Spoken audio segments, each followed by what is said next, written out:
Assalamu alaikum. Wa alaikum salam. So being a Muslim, as you can already imagine, my main problem is with the Christian doctrine of godhood of Jesus. So there's a couple of questions that are related. First of all, I find this concept logically fallacious. Like there are many aspects to its logical fallacy, as in maybe one of them could be that how can God be finite and then infinite at the same time? Like this is like it's like saying that there could exist a square circle. It's a logical fallacy, right? So when we say that Jesus was God or Son of God, we are actually saying that God existed in finitude during the life of Jesus, and He also is infinite at the same time. This is logically fallacious. Now, because you are you're coming from a historical standpoint. Did you want me to respond to that, or are you having it's a something relate. else? Like the same question continuing. So, because you're coming at it from a historical standpoint, another thing that adds, like the historical evidence that adds, like that supports this argument, is that the concept of Trinity, the word Trinity itself, it doesn't appear as a theological term till near the end of the 2nd century after Jesus. So it was first used as trias by Theophilus, the bishop of Antioch, in AD 180. So we can, adding up to that, when you refer to Mark chapter 14, verse 62, which is what you say is the proof that Jesus claimed to be God, are you really applying the same criteria of objectivity that you were applying previously to the Quran when interpreting this as meaning that Jesus is claiming himself to be God? Because if you look at it completely objectively, looking at the entire text, there is nothing in the entire text that's saying that Jesus claimed to be God. And in fact, the verse that you yourself quote is actually saying Son of Man. So, I mean, These are great questions. Don't go anywhere. What's your name? Munzir. Munzir, where are you from? I'm from Pakistan. Pakistan. बहुत खुशी हुई आपसे मिलके. I had the exact same questions when I was when I practiced Islam.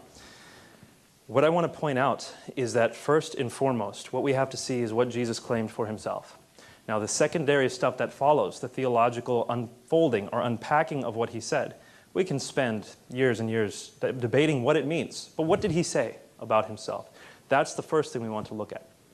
So, again, that's a historical perspective. Theologians argue all day long, back and forth, back and forth. You know, theologians argue all the time, and I just sit back and watch and smile because you can't really prove it one way or another. But when it comes to historical events, we can show with relative degrees of certainty, if the evidence is good, if the records are good, what the most likely conclusion is. So first, and let me give you an answer before, if you feel like interjecting, we can talk afterwards. First, I want to point out you are absolutely right. The term Trinity is not used till the end of the 2nd century.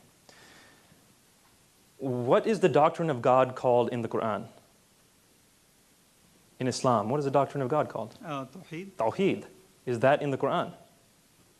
No, the word Tauhid. The word Tauhid is a derived word from Ahad. Alhamdulillah, good. So you understand, the word Tauhid is not itself in the Quran.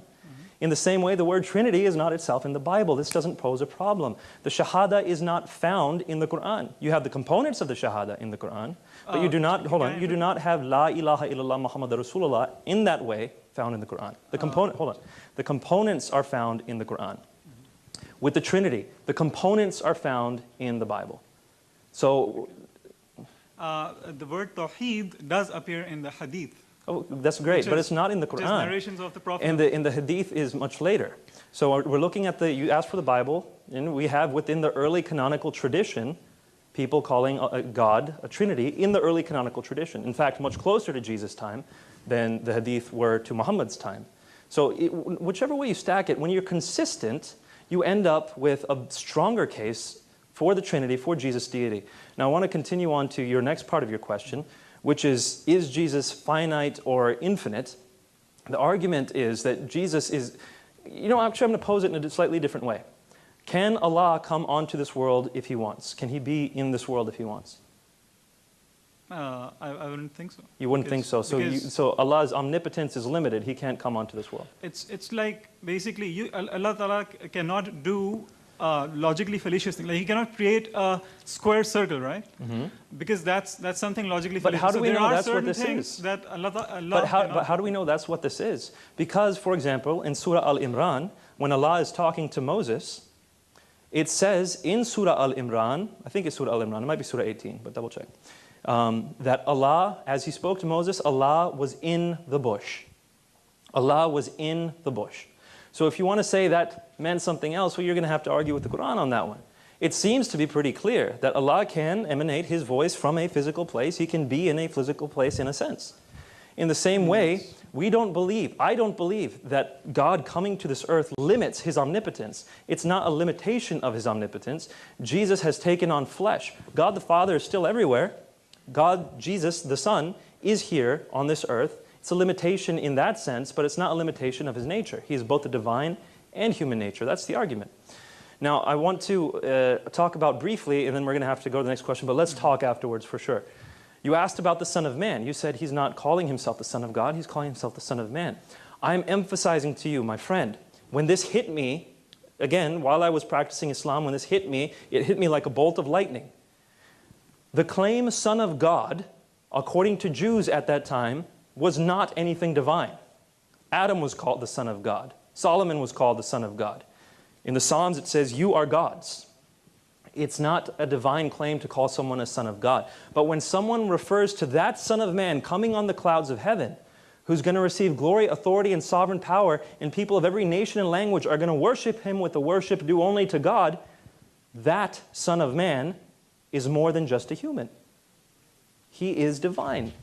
He's going to be worshipped by all people of all time. So when Jesus calls Himself the Son of Man, it's not the Son of God title. And lots of Christians get this wrong, so I'm not pointing the finger at you. Lots of Christians say, oh, Son of Man means He's human, and Son of God means He's God. No, it's the other way around.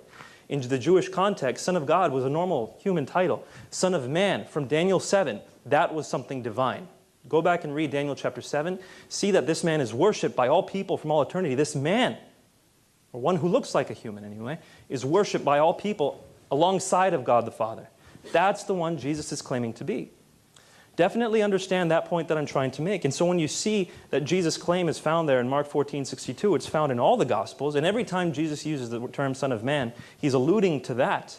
You cannot extract that from the Gospels. So please put Mark 14:62 next to Daniel chapter 7 and see what Jesus is claiming for Himself. And we'll talk afterwards for the rest. Lord bless you, my friend. We'll take one last